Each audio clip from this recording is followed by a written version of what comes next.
안녕하세요. 밤동아 TV입니다. 오늘도 잠자리에서 들을 재미있는 옛 이야기 준비했습니다. 언제부터인가 이웃사촌이란 말은 잘 사용하지도 않거니와 참 어색하지요. 이웃에 누가 사는지 관심도 없을 뿐더러 생활하는데 서로 피해주는 일만 없다면 얼굴 마주칠 일도 딱히 없는 것 같습니다. 반면 과거에는 한 곳에서 평생을 살아가는 집이 많다 보니 앞집, 뒷집, 옆집이 모두 이웃 사촌이었지요. 오늘 첫 번째로 들려드릴 이야기는 바로 이런 두 이웃집에 관한 이야기입니다. 말다툼 한 번 없이 사이좋게 지내온 두 이웃집을 보며 남을 존중하고 배려하는 자세를 배우게 된답니다. 오늘 옛 이야기들도 재미있게 들으시고 편안한 휴식 되시길 바랍니다. 다정한 두 이웃집. 옛날 어느 동네에 다정한 두 이웃집이 울타리를 사이에 두고 나란히 있었답니다. 한 집은 얌전이라는 계집 아이가 사는 집이었는데 마당가에 큰 배나무가 있다고 해서 배나무집이라고 불렀지요. 또 한 집은 칠성이라는 사내 아이가 사는 집이었는데 큰 황소를 기른다고 해서 누렁둥이네 집이라고 불렀답니다. 두 집 식구들은 먼 증조 할아버지 때부터 말다툼 한 번 하지 않고 서로서로 화목하게 지내었지요. 한 집안 식구끼리도 오래 사노라면 한두 번쯤은 티격태격하게 마련인데 어떻게 친척도 아닌 두 이웃집이 그렇게도 의좋게 살아갈 수 있었을까요? 두 이웃집이 의좋게 살던 이야기를 하자면 밤새도록 해도 못다 할 듯 합니다. 그러니 두 가지 이야기만 들려드릴게요. 한 번은 이런 일이 있었답니다. 선들바람이 선들선들 불어오던 어느 가을날이었어요.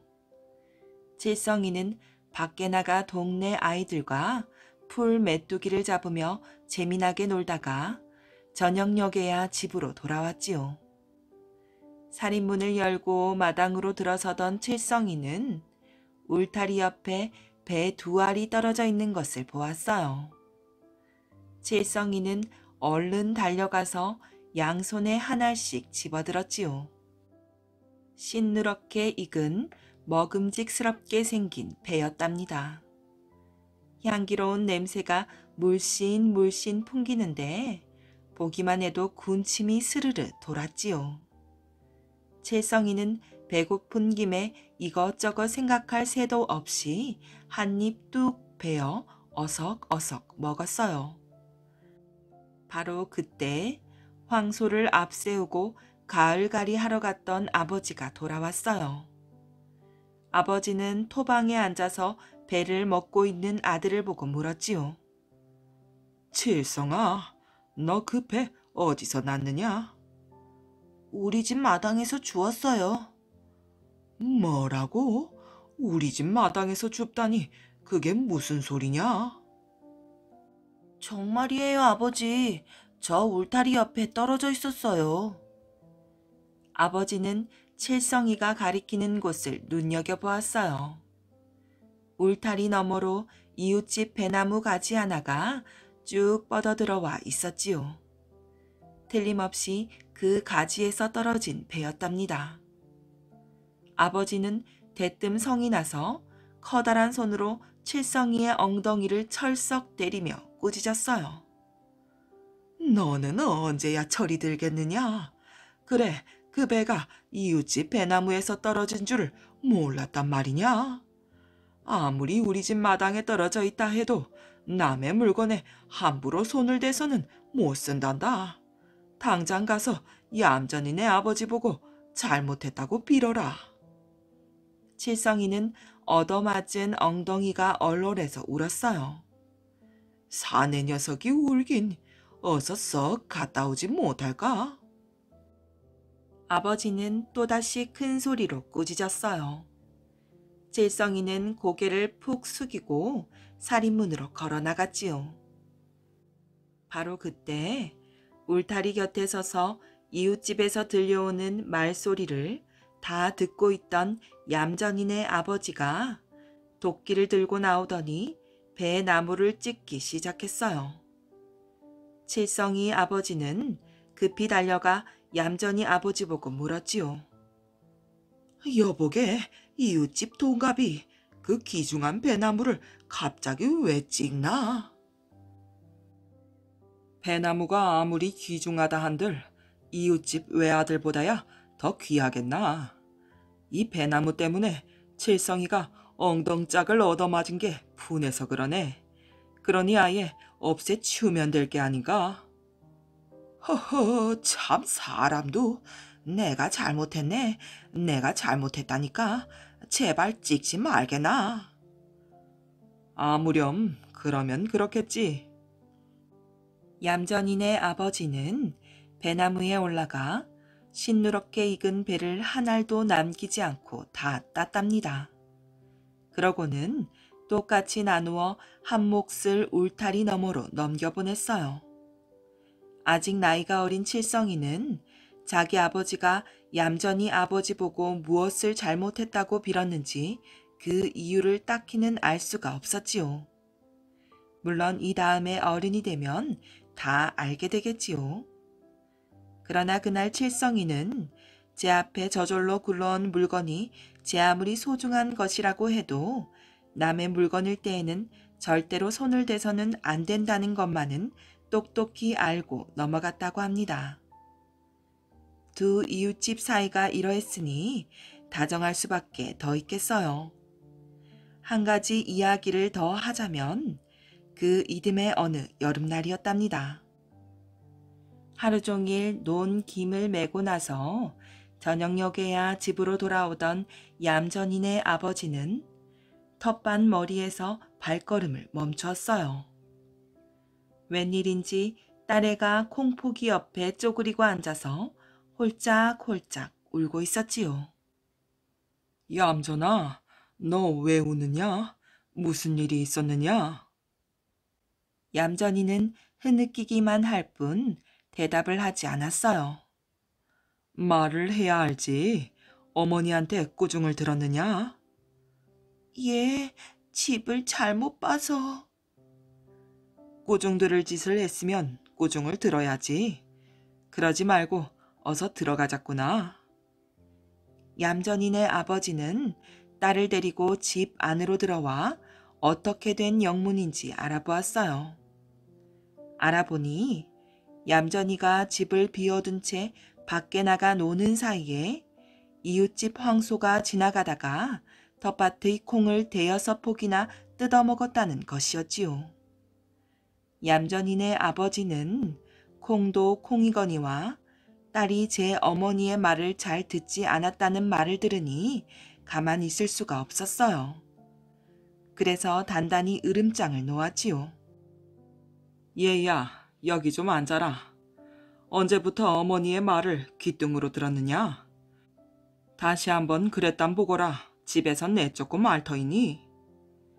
얌전이는 옷고름으로 눈물을 씻었답니다.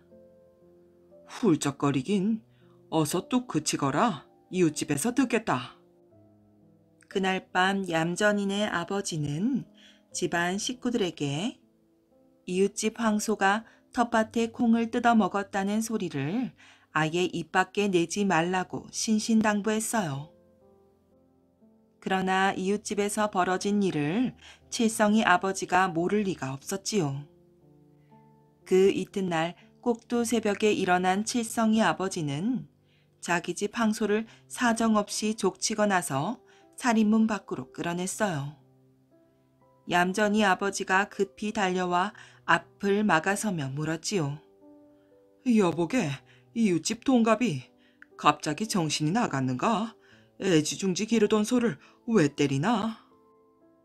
글쎄, 생각을 좀 해보게. 아무리 말 못하는 짐승이라고 해도 이웃집 텃밭에 뛰어드는 법이 어디 있단 말인가? 이놈의 황소 때문에 그 우리 얌전이가 꾸중 들은 걸 생각하면 분해서 못 견디겠단 말일세. 그래서 당장 푸주간에 팔아치우려는 거야. 원 사람도 그래 제 어머니 말을 잘 안 들은 우리 얌전이 잘못이 더 크지 황소 잘못이 더 크겠나. 그러지 말고 한 번만 용서해 주라고. 자네 마음이 그러니 말 못하는 황소도 이제부터는 그런 짓을 안 할 걸세. 얌전이네 아버지가 몇 번이나 말리고 나서야 칠성이 아버지는 겨우 마음을 가라앉혔어요. 이런 일이 있은 다음부터 두 이웃집은 더욱더 다정하게 지냈다고 합니다. 그 후 소식을 들으니 두 집에서는 아들, 딸들을 잘 키워 서로 사위와 며느리로 삼고 더욱 화목하게 지냈다고 합니다. 그게 정말인지는 딱히 알 수 없으나 어쨌든 자기 부모들이 그러했던 것처럼 그 자식들도 사이좋게 지냈을 건 너무나도 뻔한 일이지요. 윗물이 맑으면 아랫물도 맑은 법이니까요. 작아져라 부채 귀신.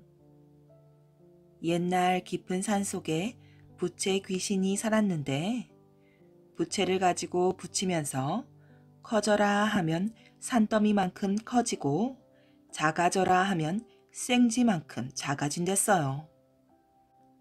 마을 사람들은 해마다 이 부채 귀신한테 소, 돼지, 닭, 떡, 그리고 예쁜 처녀 한 명을 바쳤답니다. 그러지 않으면 부채 귀신이 마을을 그냥 두지 않고 닥치는 대로 사람을 죽이고 먹을 것을 빼앗아 가기 때문이었지요. 그런데 그 해에는 외딴 집 개똥이네 누나가 부채 귀신한테 바쳐지게 되었어요.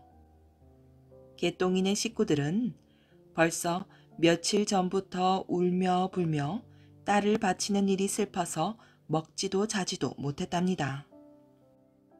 그런데 이제 겨우 8살이 되는 개똥이가 나서서 자기가 부채 귀신을 잡아온다는 거예요. 어른들이 조그만 어린애 말을 믿어주겠어요? 모두 철없는 말로만 생각하고 그냥 흘려버렸지요. 그러나 개똥이는 아버지와 어머니께 말씀드렸어요. 제가 가서 부채 귀신을 꼭 잡아오겠습니다. 그러니 누나는 잡혀가지 않아도 될 것입니다. 그러고는 아무리 말려도 듣지 않고 정말 산속에 있는 부채 귀신한테로 갔지요. 부채 귀신은 산속 커다란 굴 속에 살고 있었는데 굴 앞에는 무시무시한 문지기가 지키고 있었어요. 개똥이가 여봐라, 내가 너희 대장을 만나러 왔다고 전하여라 하니까 문지기는 조그만 아이가 맹랑치도 않았어요. 요것 봐라. 당장 물러나지 않으면 대질쳐 죽여버린다 했어요. 개똥이와 문지기가 거기서 옥신각신 싸우고 있으니까 안에서 잠을 자던 부채 귀신이 왜 이리 밖이 시끄러우냐 하고 화를 내는데 어찌나 그 소리가 크던지 산이 쩌렁쩌렁 울리는 거예요. 문지기가 웬 조그만 녀석이 대장님을 만나고 싶다 합니다 하니까 안에서 누군지 들여보내거라 하는 거예요. 그래서 개똥이가 굴 속으로 들어가니 여기저기에 짐승 뼈다귀와 사람 뼈다귀가 널려 있고 부채 귀신은 커다란 방에 턱 버티고 앉아 있었지요. 개똥이는 부채 귀신한테 가서 공손히 절을 하고는 어르신네한테는 신기한 부채가 있다고 하던데 저에게 한번 보여주십시오 했거든요. 부채 귀신은 개똥이가 하도 작은 아이라 재미가 나서 장난을 걸어보고 싶어졌어요. 그래, 이 부채는 이 세상에 단 하나뿐인데 커져라 하면 커지고 작아져라 하면 작아지느니라. 하니까 개똥이는 그럼 어르신네는 어느 만치 커질 수 있습니까? 하고 물었지요. 그러자 부채 귀신이 말했어요. 하늘만치도 커질 수가 있지. 그럼 한번 제가 보는 앞에서 크게 해보여 주십시오. 개똥이가 부탁하니까 부채 귀신은 껄껄 웃으며 부채를 설렁설렁 붙이기 시작했어요. 커져라, 커져라, 커져라. 그러자 부채 귀신은 점점 커지더니 굴속 가득하게 커졌거든요. 우와, 어르신네, 이제 그만 됐으니 이번에는 한번 작아지게 하십시오. 그러자 부채 귀신은 또 부채로 설렁설렁 붙이면서 말했지요. 작아져라, 작아져라, 작아져라.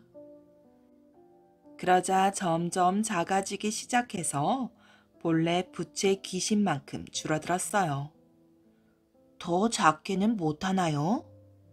더 작게도 할 수 있지.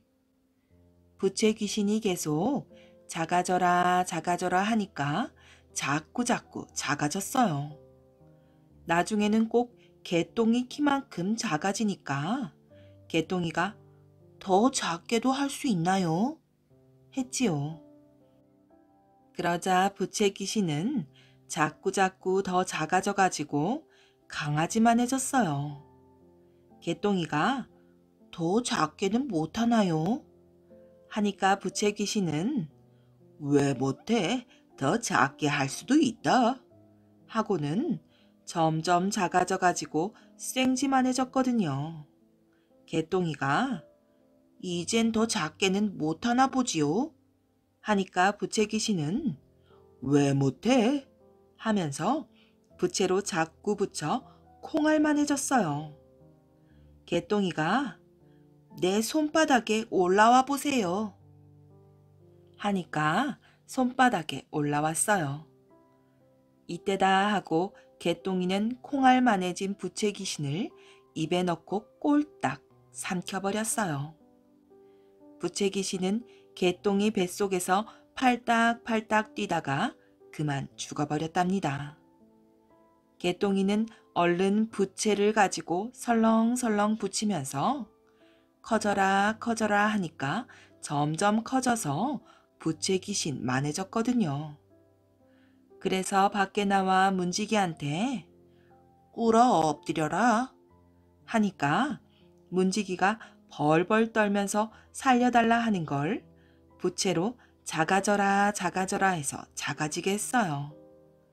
그래서 두 문지기를 입에 놓고 삼켜버리고는 본래대로 조그만 개똥이가 되어 집으로 돌아왔답니다. 온 마을 사람들이 눈물을 흘리며 기뻐하는데 개똥이는 이 부채 때문에 그동안 많은 세월 고통을 당했으니 이건 아주 없애버립시다 하고 불에 태워버리고 그 뒤에는 모두 행복하게 살았답니다. 친구를 속인 벌. 당나귀와 여우가 숲속으로 사냥을 나갔답니다. 오늘 어떤 먹잇감을 구하든지 사이좋게 나눠 먹기로 하자. 당나귀의 말에 여우가 웃으면서 대답했어요. 그럼 그렇게 하고 말고 우리 친한 친구 사이잖아.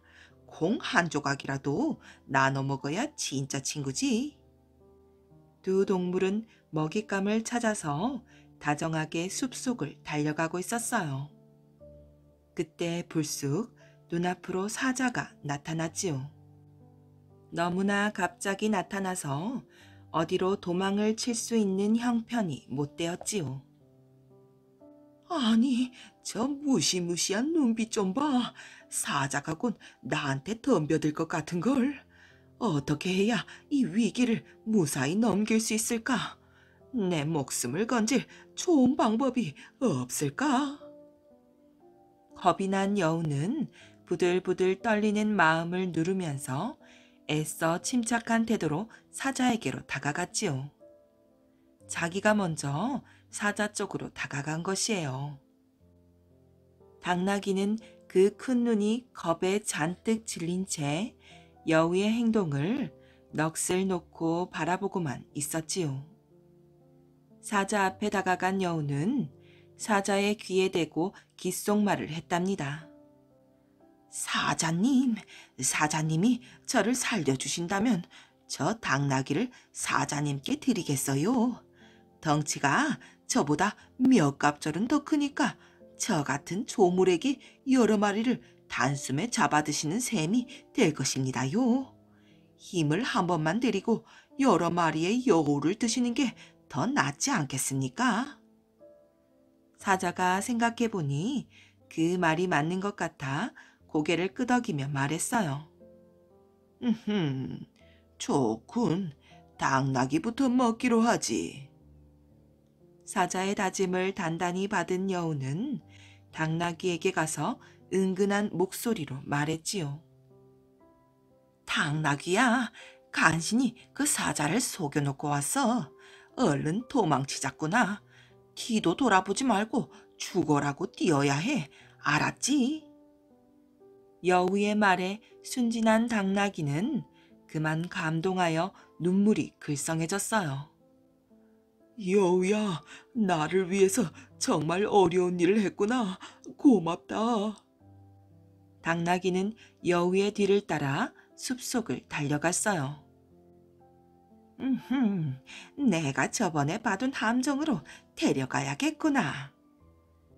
여우는 감쪽같이 당나귀를 속여서 깊은 함정 속에 빠뜨렸어요.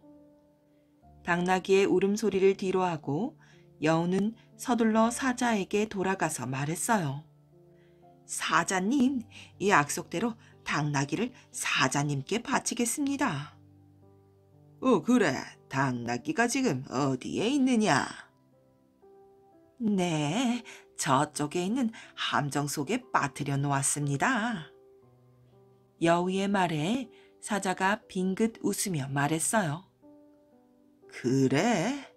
그럼 너부터 잡아먹어야겠구나. 어차피 당나귀는 거기서 꼼짝 못하고 있을 테니 천천히 잡아먹어도 되지 않겠느냐? 친구를 배반한 여우는 그 벌로 먼저 죽음을 당하고 말았답니다. 천석꾼이 된 만석꾼. 옛날에 만석꾼 부자가 살았는데 이 사람이 집에 고양이를 한 마리 키웠어요. 그런데 이 고양이가 얼마나 야무지고 단단한지 살을 만져보면 꼭 돌 같았어요. 그래서 돌고양이라고 불렀대요. 한 번은 이 만석군이 병이 들어 누웠는데 누가 그러기를 이 병에는 돌고양이 고기를 먹으면 낫는다고 그러거든요. 그래서 집에 키우던 돌고양이를 잡아다가 매달아 놨어요. 이튿날 죽여서 고기를 먹으려고 말이지요. 그런데 이놈의 고양이가 밤새 야옹야옹 우는 걸 보니 참 안 되었거든요. 그래서 고양이 고기를 약으로 조금 쓰려고 죽일 것까지야 있나?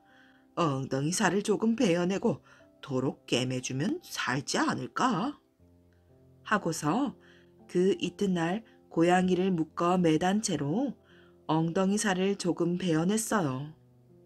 그러고는 상처를 도로 꿰매어 풀어줬지요. 그랬더니 고양이가 눈을 하얗게 뜨고 크게 한번 야옹 하고 울더니 달아나 버렸어요. 어디로 갔는지도 모르게 그냥 사라져 버렸지요. 고양이 고기를 먹은 덕분인지 어쨌든 만석군은 그 뒤로 곧 병이 나았고 돌고양이 일은 까맣게 잊어버린 채 몇 해가 흘렀답니다. 그런데 하루는 어떤 스님이 동량을 왔어요. 만석군이나 되니까 집에 돈이고 양식이고 많을 것 아니겠어요? 그래서 스님의 바랑이 불룩하도록 돈이며 쌀이며 푸짐하게 시주를 했어요. 그랬더니 스님이 참으로 고맙습니다 하고 인사를 하고는 몇 발짝 나가다가 혼잣말로 허허, 그런데 살이 끼었군. 살이 끼었어. 이러거든요. 그 소리를 주인은 못 듣고 하인들이 들었지요. 저 스님이 지금 나가면서 뭐라고 그러시더냐? 살이 끼었다고 그러십니다. 주인이 놀라서 버선발로 달려나가 스님을 붙들었어요. 스님, 그게 웬 말이십니까? 그게 웬 말인지는 주인이 더 잘 아실 텐데요. 도무지 모르겠습니다. 잘 생각해 보십시오. 분명히 산 것을 모질게 다룬 일이 있을 것입니다. 산 것을 모질게 다룬 일이 있다. 가만히 생각을 해보니 몇 년 전에 돌고양이 살을 베어 먹은 일이 있단 말이지요. 그것 말고는 도무지 그런 일이 없거든요. 사실은 그 몇 년 전에 이러이러한 일이 있었습니다. 허허, 그러면 그렇지. 바로 그 돌고양이가 앙심을 품고 몇 년 동안 해물만 먹고 힘을 길러 얼마 뒤면 주인을 해치러 다시 올 것입니다. 들어보니 끔찍하단 말이에요.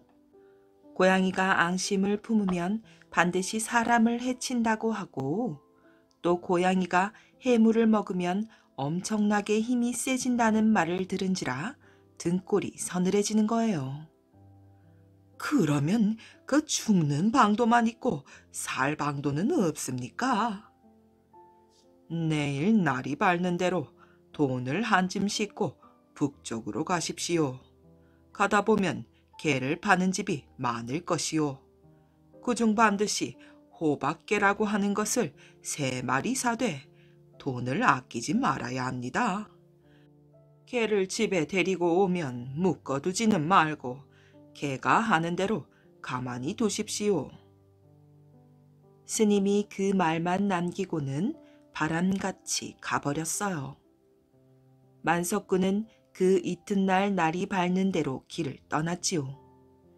돈을 한 짐 말에다가 싣고 북쪽으로 갔답니다. 그렇게 북쪽으로 가다 보니 개를 파는 집이 많더래요. 개를 파는 집마다 말을 멈추고 호박개 있소 하고 물었지만 호박개라니 그런 개 이름은 난생 처음 들어봤소. 하지 호박개 있단 집은 없더래요. 가다가 날이 저물 무렵이 되어서야 어떤 허름한 집에 들러 물으니 호박개는 왜 찾소? 저기 있는 개가 호박개요. 하거든요. 반가워서 주인이 가리키는 쪽을 보니 참 꼴이 말이 아닌 개 3마리가 있더래요. 덩치는 주먹만한 것이 눈에는 눈곱이 덕지덕지 끼었고 못 먹어서 바싹 여위어 참 볼품이 없었어요. 값을 물으니 그 돈 한 짐 싣고 온 걸 다 부르더란 말이지요. 다른 튼튼한 개의 100갑절도 넘는 값이었어요. 그래도 그 돈을 다 주고 호박개 3마리를 샀답니다. 호박개를 사가지고 집에 데려다 놓고 스님이 시킨 대로 묵지도 않고 개가 하는 대로 가만히 내버려 두었지요. 그랬더니 그중 한 놈은 대문간에서 자고 한 놈은 중문간에서 자고 한 놈은 마루 밑에서 자더래요. 먹이를 먹는데 고기야 뼈다귀야 아무리 좋은 먹이를 줘도 안 먹고 꼭 찹쌀죽만 먹는 거예요. 그렇게 해서 한 며칠이 지났지요. 하루는 밤에 저 멀리서 천둥 치는 소리가 나면서 파란 불빛이 길게 뻗치는데 그 불빛이 자기 집 쪽으로 오는 거예요.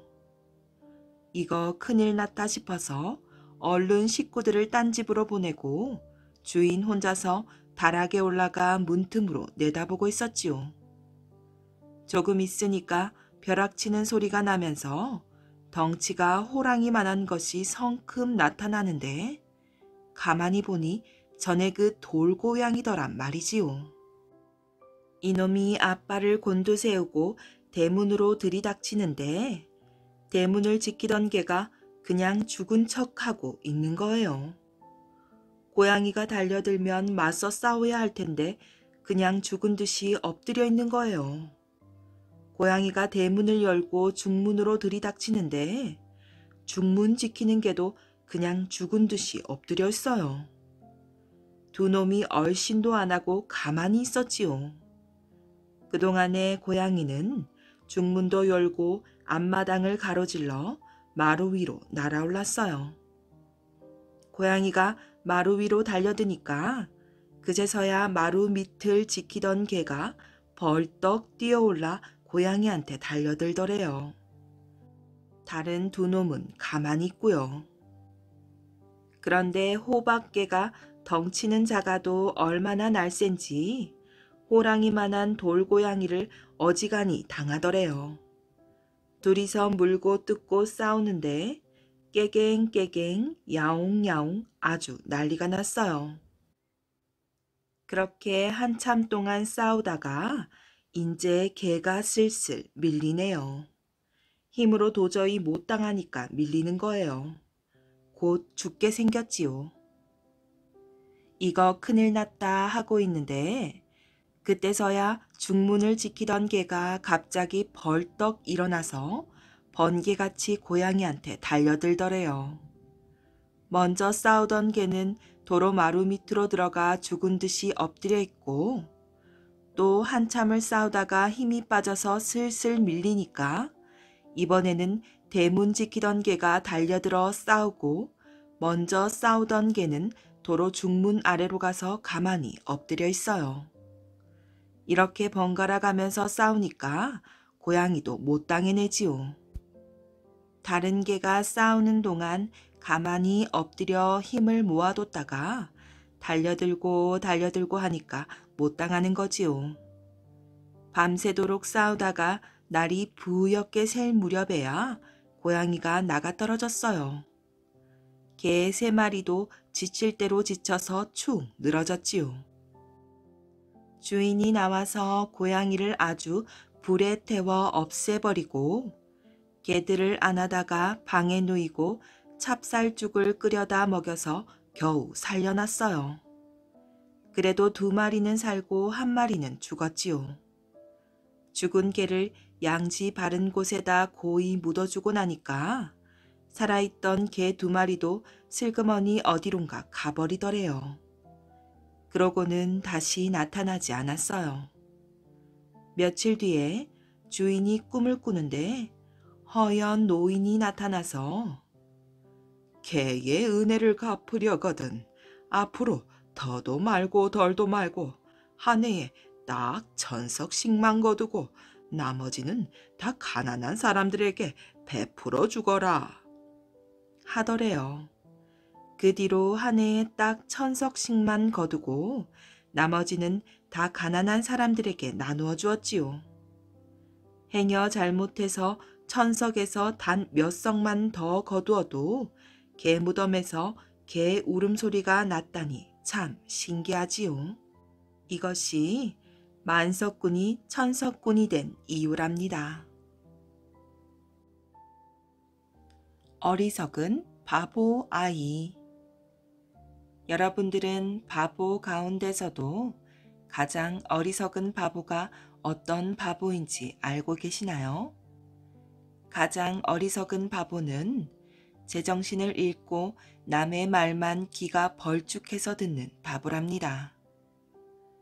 옛날 어떤 바보아이가 친척집에 나들이를 갔다가 황소 1마리를 얻어가지고 집으로 돌아오고 있었지요. 바보 아이는 소 고삐를 쥐고 장마당을 지나가고 있었어요. 그때 장사꾼이 비루먹은 말을 타고 마주왔지요. 장사꾼은 바보 아이 보고 말했어요. 얘야, 그 황소를 내 말과 바꾸지 않겠느냐? 그까짓 끌고 다니는 황소를 가져서 무얼 하겠느냐? 나처럼 이렇게 척 타고 다녀야지. 듣고 보니 그 말이 그럴듯 하였지요. 그래서 바보 아이는 얼른 황소와 말을 바꾸었답니다. 말을 탄 바보 아이는 거들먹거리며 달려갔어요. 얼마쯤 달려가니 이번에는 당나귀를 탄 장사꾼이 마주왔지요. 장사꾼은 바보 아이 보고 말했어요. 얘야, 너의 말을 내 당나귀와 바꾸지 않겠느냐? 그 말은 비루먹은 말이어서 얼마 살지 못할 게다. 그러나 이 당나귀는 아직 젊은 놈이어서 잘만 돌봐주면 오래오래 살 게다. 그래, 어떠냐? 바꾸겠느냐, 안 바꾸겠느냐? 듣고 보니 그 말도 그럴듯하였지요. 그래서 바보 아이는 얼른 말을 주고 당나귀를 가졌답니다. 당나귀를 탄 바보 아이는 끄덕거리며 달려갔어요. 얼마쯤 달려가니 이번에는 염소 고삐를 쥔 장사꾼이 마주왔어요. 장사꾼은 바보 아이 보고 말했지요. 얘야, 그 당나귀를 내 염소와 바꾸지 않겠느냐? 당나귀를 돌봐주자면 얼마나 시끄러운지 모른단다. 아침 저녁으로 여물을 쏘아주고 게다가 자주 온몸을 씻어주어야지. 그러고도 얻어먹을 건 쥐뿔도 없어. 그러나 이 염소는 품 안 들이고 손쉽게 기를 수 있단다. 아침에 풀밭에 매두었다가 저녁에 데려오면 그만이거든. 그러고도 날마다 달디단 젖을 짜먹을 수 있으니 이 얼마나 좋으냐. 그래, 바꾸겠니, 안 바꾸겠니? 듣고 보니 그 말도 그럴듯했어요. 그래서 바보 아이는 얼른 당나귀를 주고 염소를 가져왔답니다. 염소 고삐를 찐 바보 아이는 낑낑거리며 걸어갔어요. 얼마쯤 걸어가니 이번에는 달걀 꾸러미를 든 장사꾼이 마주왔지요. 장사꾼은 바보 아이 보고 말했어요. 얘야, 그 염소를 이 달걀 5알과 바꾸지 않겠느냐? 에라, 미치긴 해도 5알을 덧붙여서 한 꾸러미 다 주마. 어떤 사람들은 염소를 손쉽게 기를 수 있다고 하지만 그건 모르고 하는 소리란다. 너도 생각을 좀 해보거라. 풀밭이 1년 내내 있다더냐. 눈보라치는 동지 섣달에는 무얼 먹이겠어. 그런데다가 염소란 놈은 추위를 잘 타는 짐승이어서 까딱하면 얼어 죽기 쉽단다. 그러나 이 달걀은 앉은 자리에서 많은 이득을 볼 수 있지. 씨암탉에 안겨 알을 까면 10마리의 병아리가 나오지. 그 10마리의 병아리가 자라서 또 알을 낳고 그 알을 까면 또 병아리가 나오고. 그러니 얼마나 좋으냐. 그래, 바꾸겠니, 안 바꾸겠니? 듣고 보니 그 말도 그럴듯했어요. 그래서 바보 아이는 얼른 염소를 주고 달걀 한 꾸러미를 가져왔어요. 달걀 꾸러미를 아는 바보 아이는 달걀이 깨질까봐 조심조심 걸어갔답니다. 얼마쯤 걸어가니 이번에는 보찜을 진 장사꾼이 마주왔어요. 장사꾼은 바보 아이를 보고 말했지요. 얘야, 그 달걀을 이 바늘하고 바꾸지 않겠느냐? 넌 마치 무슨 큰 보물을 가지고 가기나 하는 듯이 달걀을 아주 조심스레 안고 가는구나. 그렇게 가서야 언제 집에 가겠느냐? 넌 알을 까서 큰 부자가 될 꿈을 꾸나 본데 참 어리석기도 하지. 알을 까기도 쉽지 않거니와 병아리는 먹지 않고 큰다더냐. 그 많은 모이를 어디에서 구해다 주겠느냐. 그러나 이 바늘로 말하면 깨질 근심도 없고 모이줄 걱정도 없지. 잃어버리지만 않으면 너희 어머니가 꼬부랑 할머니가 될 때까지 두고두고 쓸 것이란다. 그래, 바꾸겠느냐, 안 바꾸겠느냐. 듣고 보니 그 말도 그럴듯했어요. 그래서 바보 아이는 얼른 달걀 한 꾸러미를 주고 바늘 한 개를 가져왔답니다. 얼마쯤 걸어가다 보니 개울 건너편에 자기 집이 있었어요. 바보 아이는 너무 좋아 개울을 껑충 건너뛰었지요. 그러다 그만 손에 쥐고 있던 바늘을 놓쳐버렸어요. 바보 아이는 허리를 굽히고 개울창을 샅샅이 뒤져보았으나 아무리 찾아도 바늘은 보이지 않았지요. 어느 사이엔가 뉘엿뉘엿 해가 지고 어슬어슬 날이 어두워졌어요. 바보 아이는 할 수 없이 빈손으로 자기 집에 들어갈 수밖에 없었답니다. 아버지를 부처로 만든 딸. 옛날 어느 마을에 김생원이라는 부자가 살고 있었어요. 김생원은 이웃 마을의 부자와 친구여서 부자 친구의 집에 자주 놀러 갔지요.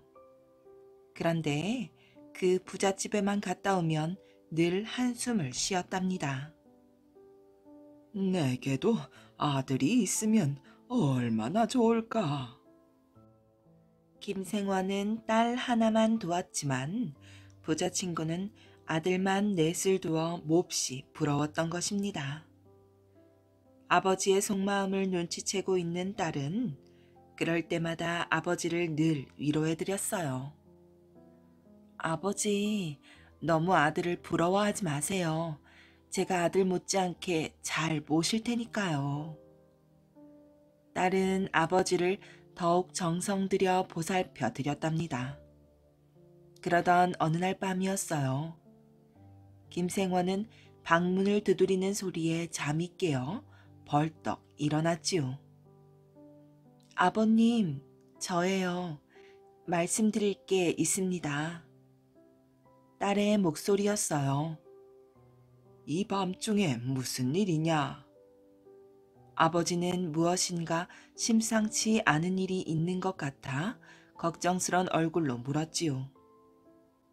아버님, 내일 날이 밝는 대로 일찍 이웃마을 부자 친구분 문상을 가셔야겠어요. 뭐라고? 아닌 밤중에 홍두깨라고 무슨 소리를 하는 것이냐? 오늘 낮에도 멀쩡했는데 죽었다고 기별이 왔단 말이냐? 한밤중에 돌아가셔서 아직 기별은 안 왔지요. 어허, 도대체 무슨 말인지 모르겠구나. 기별도 없는데 네가 어떻게 한단 말이냐? 제가 왜 거짓말을 하겠어요. 아버님, 문상 가시면 방 안에 있는 친구분 관을 꼭 보고 오셔야 합니다.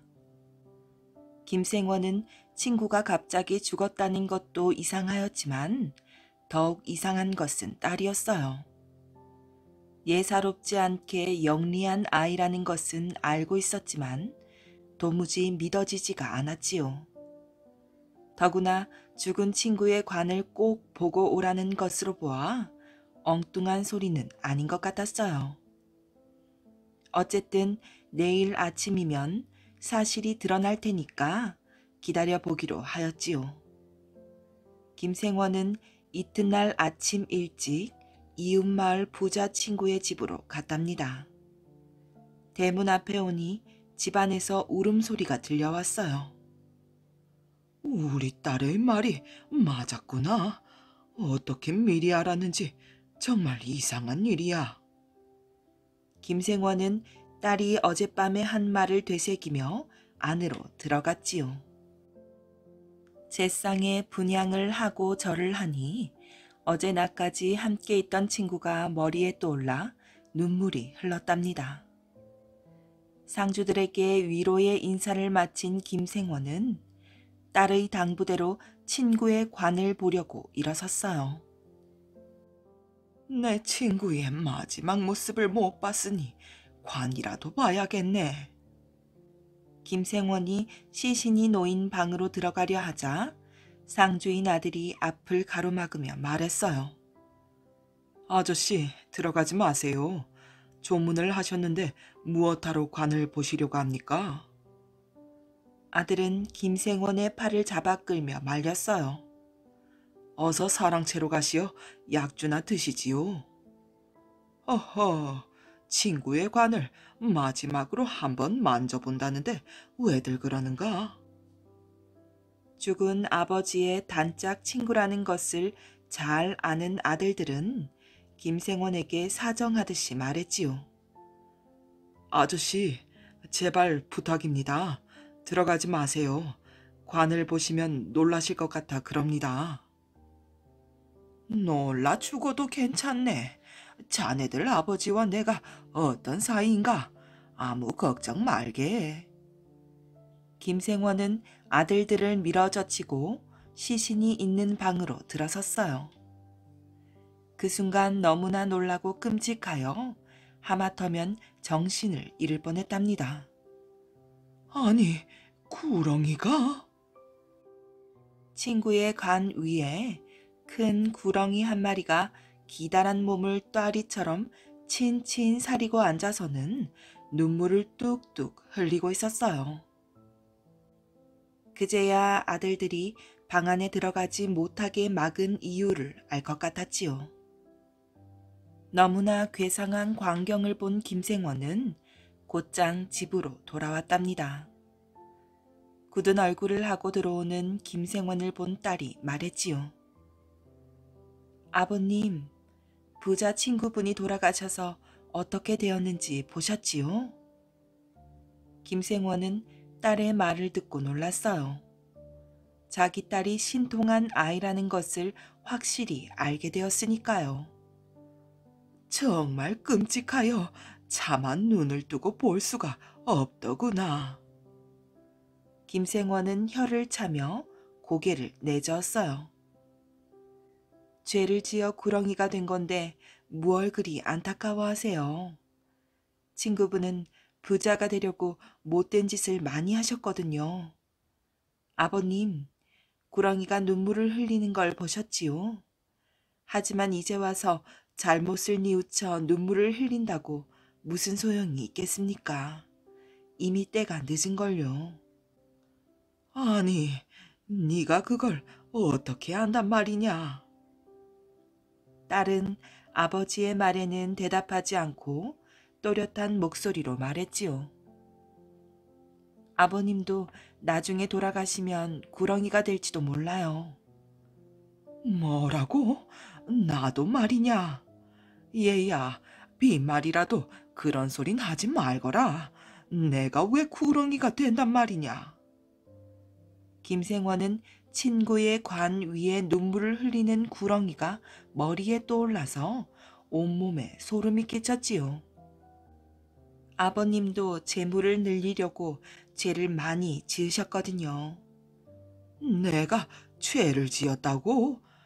그럼 큰일 났구나. 이 일을 어쩌면 좋단 말이냐. 김생원은 구렁이가 눈앞에 얼씬거리는 것 같아 몸이 저절로 움츠러들었어요. 아버님, 너무 걱정 마셔요. 아직 늦지 않았으니까요. 당장 재물과 논밭을 몽땅 가난한 사람들과 하인들에게 골고루 나누어 주면 됩니다. 그럼 구렁이가 되는 끔찍한 일은 없을 테니까요. 딸의 말을 들은 김생원은 친구의 관 위에 앉은 구렁이만 떠올랐지요. 평생 모은 재물 따위는 눈에 들어오지도 않았어요. 더구나 가만히 앉아서 앞니를 훤히 내다보는 딸의 말을 듣지 않을 수가 없었답니다. 김생원은 곧바로 집에 있는 돈과 논밭을 가난한 사람들과 하인들에게 나누어 주었어요. 그러나 한편으로는 아까워서 딴 생각이 들었지요. 평생 고생하여 모은 이 재물을 어떻게 몽땅 내준단 말인가? 절반은 나누어주고 절반은 내가 가져도 구렁이가 되지는 않겠지. 김생원은 이렇게 생각하고 반만 나누어주고 그냥 집으로 돌아왔지요. 아버님, 돈과 재물을 모두 나눠주셨나요? 그럼 네 말대로 나누어주고 왔구나.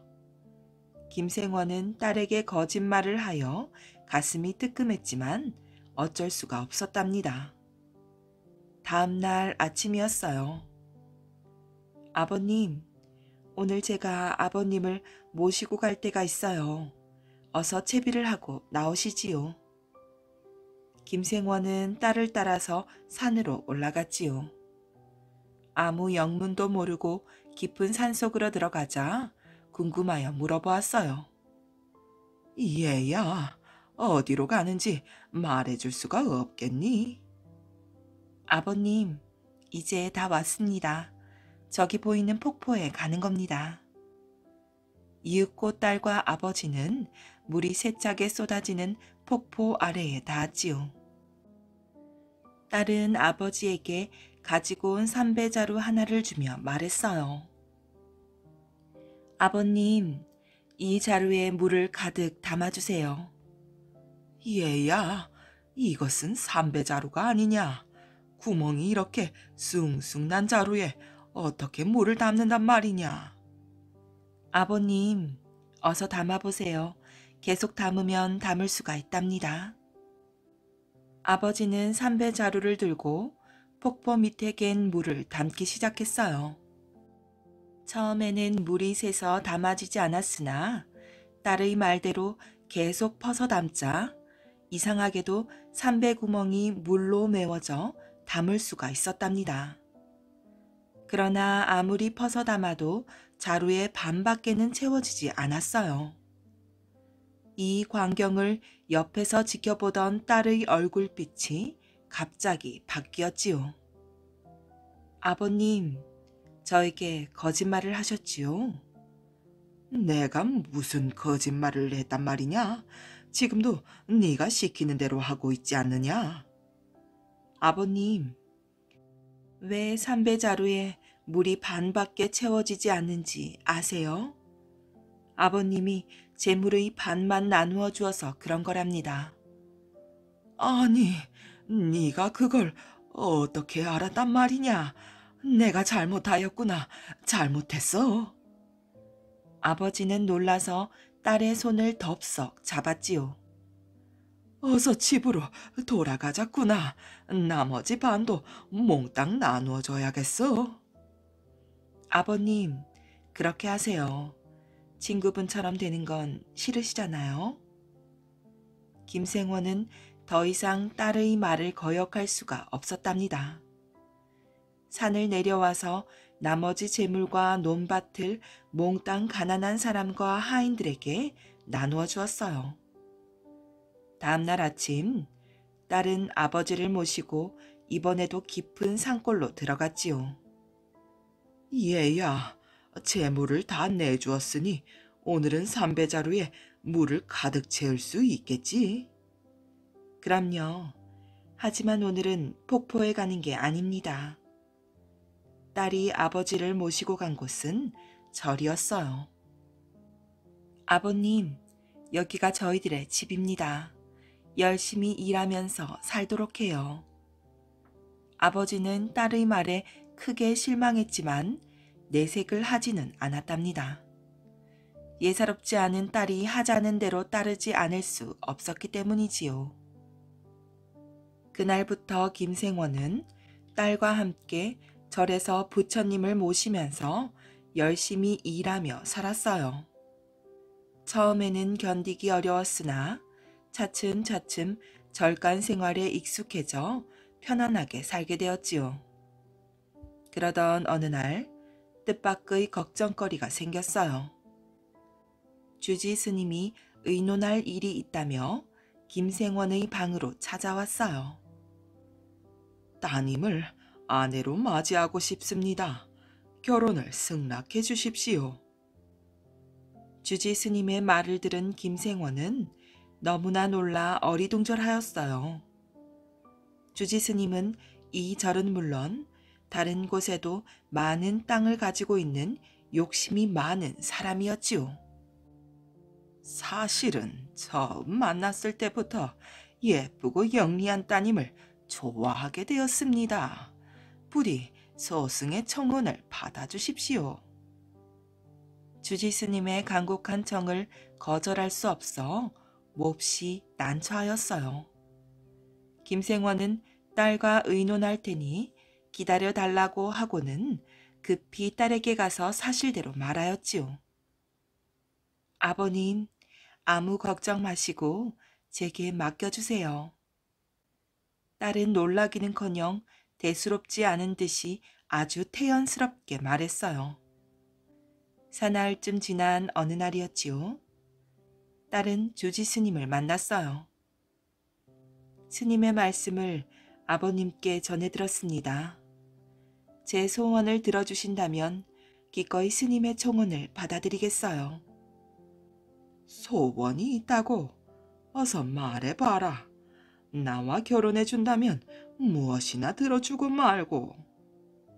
그러시다면 법당 맞은편에 옥돌로 집 한 채만 지어주십시오. 옥돌 집을 지어달라. 스님은 깜짝 놀랐어요. 옥돌이란 보석의 하나인 옥이 박힌 아주 귀하고 비싼 돌이기 때문이지요.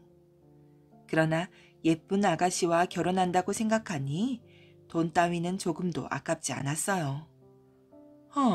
지어주고 말고 나와 결혼한다는데.